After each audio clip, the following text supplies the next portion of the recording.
বিশুদ্ধ পানি এবং পরিমিত পরিমাণে পানি পান যথেষ্ট গুরুত্বপূর্ণ। এক্ষেত্রে আমাদের লক্ষ্য রাখতে হবে যে শরীরের ওজন, উচ্চতা এবং বয়স অনুযায়ী কিন্তু পানির চাহিদার ভিন্নতা থাকে। আমরা সাধারণত খুব স্বাভাবিকভাবে জেনে থাকি যে দৈনিক 2 লিটার পানি একান্ত প্রয়োজনীয়। বিষয়টা কিন্তু আসলে হবে এরকম যে যার শারীরিক ওজন যত বেশি তার পানির চাহিদাটাও বেশি, এবং নিঃসন্দেহে আমাদের দেশের আবহাওয়া অনুযায়ী 2.5 থেকে 3.5 লিটার পানি এবং পানীয় খাবার দৈনিক একান্ত প্রয়োজনীয়। আমাদের শরীরের প্রায় 2/3 হচ্ছে এই পানি। আমাদের যে অত্যন্ত গুরুত্বপূর্ণ একটি অর্গান ব্রেইন, মস্তিষ্ক, তার 90% হচ্ছে জলীয়। এছাড়াও আমাদের মাসেল অর্থাৎ মাংসপেশিতে প্রায় 75% হচ্ছে পানি। আমাদের বনে আছে, হাড় এবং অস্থিমজ্জাতে আছে প্রায় 22% পানি, এবং রক্ত এতে আছে 85% পানি। এ থেকে আমরা খুব সহজেই বুঝতে পারি যে মাথা থেকে পা পর্যন্ত অর্থাৎ টপ টু টো আমাদের শরীরের প্রতিটি গুরুত্বপূর্ণ অঙ্গের প্রতিটা সেলের সতেজতার জন্য পানি একান্ত গুরুত্বপূর্ণ।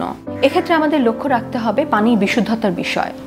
পানিটা অবশ্যই হতে হবে বিশুদ্ধ এবং কিছু কিছু ক্ষেত্রে পরিমিত।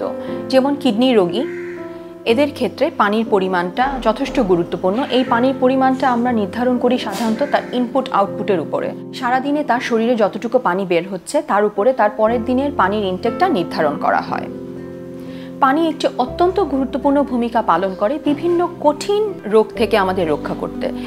তার মধ্যে অন্যতম হচ্ছে ক্যান্সার। মূত্রনালী এবং কোলন ক্যান্সার থেকে নিজেদের রক্ষা করতে বিশুদ্ধ এবং পরিমিত পরিমাণ পানি যথেষ্ট প্রয়োজন। এছাড়াও পানি আমাদের শরীরে বিভিন্ন বর্জ্য এবং টক্সিনকে শরীর থেকে নিষ্কাশনে সহায়তা করে। এভাবে পানি অন্যান্য সব ক্যান্সার থেকেই আমাদেরকে নিরাপদে রাখতে সহায়তা করবে। পানি আমাদের শরীরের তাপমাত্রা নিয়ন্ত্রণে অত্যন্ত গুরুত্বপূর্ণ ভূমিকা পালন করে, যেটা আমাদের দেশের এই বৈরী আবহাওয়ার জন্য অত্যন্ত প্রয়োজনীয়। পানি আমাদের ত্বকের শুষ্কতা রোধ করে ত্বকের সজীবতা রক্ষা করতে সহায়তা করে। আমরা এর আগেই শুনেছি যে আমাদের মস্তিষ্কের প্রায় 90% পানি। এক্ষেত্রে যথেষ্ট পরিমাণ পানি পান করলে আমাদের মনোযোগ বৃদ্ধি এবং স্মৃতিশক্তি বৃদ্ধিতে সহায়তা করে।